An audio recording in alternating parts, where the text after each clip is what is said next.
Welcome to our molecular biology primer. For those not initiated in molecular biology, this is not meant to be a comprehensive review of every aspect of molecular biology. So every cell has a nucleus, and it is in the nucleus that you have DNA. DNA codes for the different types of proteins that are used in the nucleus. And DNA is a string, basically, two strings, in fact, interwoven, called a double helix, and they are made up of a string of nucleotides. And those nucleotides are arranged in certain codes. Those codes are the code that tells you exactly what your protein is going to be when you are done. A, T, G, and C are the letters that the nucleus will use as a code that will be translated into proteins and protein synthesis. So in the DNA, because it is double-stranded, if on one side there is an A, then the other side must be binding to a T. And that's how they keep it straight. On one side there is a G, on the other side there is a C. And so if you know what one strand's code is, you will be able to figure out what the other code is. So there's also something about these DNA molecules that are important as well, and that is on every single one of these nucleotides, there is one less oxygen than would normally be. That's why it's known as deoxyribonucleic acid. And that's important to understand because when we get out into the cytoplasm, that is the rest of the cell inside the cell but not in the nucleus, instead of using DNA, we're going to be using RNA. So RNA is exactly the same as DNA except for two major areas. RNA will use exactly the same letters except it will not use a T. It will use a U. So it's AUGC. U stands for uracil. The other thing about it is that in that area where there is no oxygen, there actually is an oxygen, and that's why it's known as ribonucleic acid, and this is known as deoxyribonucleic acid. So DNA is completely different than RNA in that sense, but in another sense, it's using pretty much the same language. So it's using the language of nucleotides. So the language here is nucleotides in the nucleus, and the language here is in the script, if you will, of nucleotides. It is the nucleotides that create the code. RNA, generally speaking, is not double-stranded, it is only single-stranded. And so what happens here is that this is the master blueprint. That is the DNA. And what happens is that this DNA opens up, and I'll show you here what it looks like. So imagine this is a strand here of DNA. It opens up, and there's a direction to these ends. Just go with me on this one. One is known as the 5' end, and one is known as the 3' end. And then it flips around. The other one has it arranged so that this side is the 5' end, and this side is the 3' end. And so what happens is there's an enzyme that's called RNA polymerase. Anytime I say ACE at the end of anything, it's an enzyme. It's a protein enzyme, generally speaking. So RNA polymerase is the enzyme that polymerizes RNA together. So here we have this RNA polymerase that's on the DNA, and it's traveling in this direction. And as it goes over the different nucleotides, boom, boom, boom, boom, boom, the different nucleotides, and this is all happening in the nucleus, it starts to pull in different nucleotides that are available to make a long string of RNA. Because we're going from the language of nucleotides being the language here, because we're going from nucleotides again back to nucleotides, that is not a change in the language of the code. That is simply a transcription of the code. It's like we're photocopying almost. So that word transcription is the term that is used when you go from nucleotides to nucleotides. So when you're going from the nucleus, information is coming out into the cytoplasm. You must transfer it from DNA into RNA. And generally speaking, in human cells, there's no way to really go from RNA back to DNA. This is a unidirectional thing. So in other words, the code is always kept the same, generally speaking. It is copied in the process of transcription. And you go from a copy of the DNA, making a copy of the RNA. Here we have the RNA. There's something that happens to the RNA. There's a 5' end, and there's also a 3' end.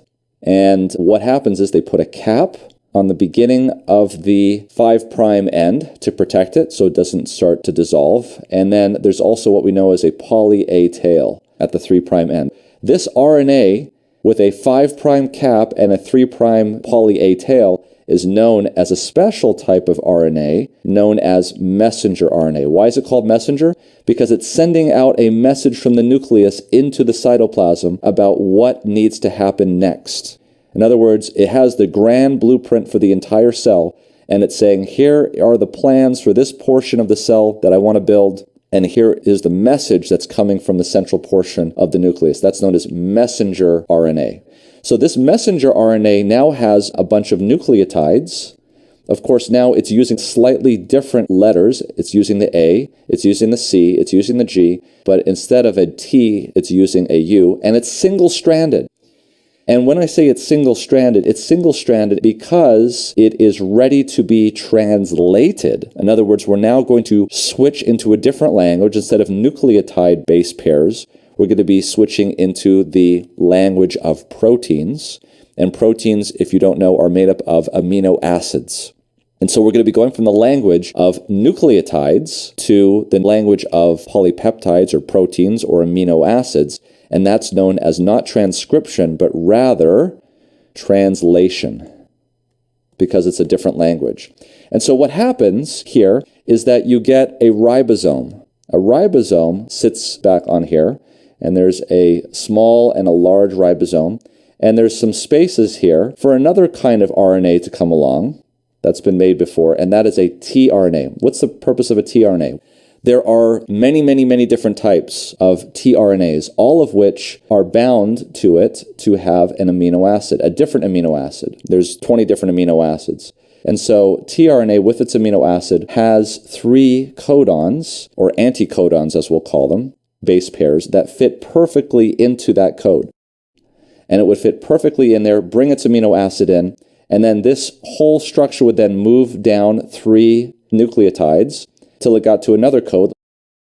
And now this amino acid would be attached to this. And so as it goes down this messenger RNA through the process of translation, we are converting the language of nucleotides into the language of polypeptides.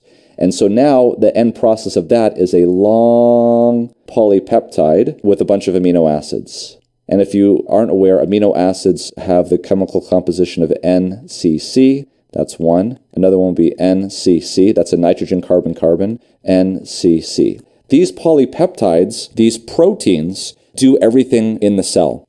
These are the proteins that can, for instance, make hemoglobin that binds oxygen. These are the proteins that are going to be involved in cellular respiration, like glycolysis.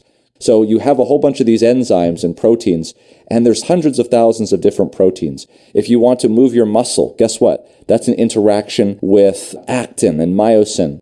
Those are all proteins that are made, and they all have a specific shape and size. And it's very important that those proteins look exactly the same. If that one amino acid changes, then the whole protein may not work. So this is what happens in sickle cell anemia, is when you have a glutamic amino acid getting substituted and changed to a valine amino acid, and that causes sickle cell anemia. It is important that these amino acids be coded for correctly, and that is what happens with transcription and translation. These proteins can be made in different ways. You can have a ribosome making on a messenger RNA a protein which just goes into the cytoplasm, or you can have these proteins arrange themselves on cellular structures like the rough endoplasmic reticulum and the Golgi apparatus, in which case these proteins will be embedded in these organelles, and when they go and fuse with the cell surface, they will actually put the protein in the cell surface so that if it were to bud off, you would have these proteins embedded in the cell surface. And this is important because viruses will use all of this to make more viruses, because viruses have proteins inside of them that have to be made again, and viruses have proteins on their cell surface that have to be made again. And so depending on where the virus wants those proteins to be made, then it's going to basically direct those proteins and ribosomes to either the Golgi apparatus or the rough endoplasmic reticulum, or just to be made in the cytoplasm itself. The reason why I bring all of this up is because what a virus is going to do when it infects a cell is it is actually going to take over the machinery of this cell. So it's going to take over transcription potentially. It's going to be taking over translation. It's going to be taking over the use of the Golgi apparatus and the rough endoplasmic reticulum. And its purpose is it's going to take all of these things in your cell, which is to make you have a fuller life, and it's going to do one thing, and that is to make more viruses. And different viruses do it in different ways. So we're going to talk about that. Now that you understand a little bit about molecular biology, it's going to make sense. So please join us for our update where we talk about the coronavirus and how it invades the cell and does what it does. And we'll talk about other viruses and we can compare and contrast. Thanks for joining us.